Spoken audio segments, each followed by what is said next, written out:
the main topic, which is the cast iron. Okay, so we have discussed before, which is the steel, and now we are going to enter into the cast iron.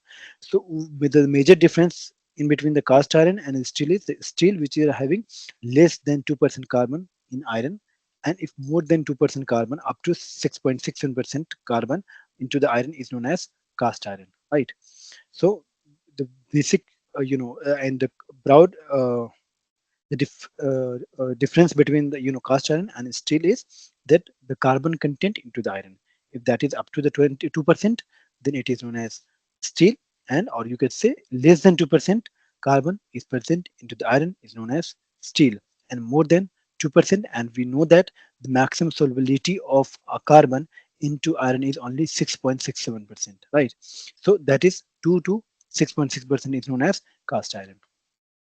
Okay, so the cast iron is an alloy of the carbon ranging from 2 to 4%. So here we are just ranging limited, though we can have a capacity of making it into 6.67%, but here we are going up to only 4%.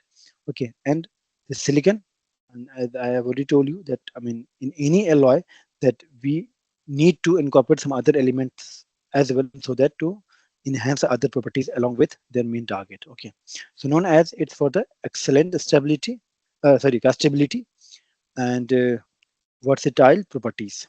The high carbon content allows the material to form the ferric graphite or the carbide phases, resulting into the range of the mechanical and physical characteristics. The cast iron is widely used in the construction, machinery, and automobiles industries. Okay, these are the applications.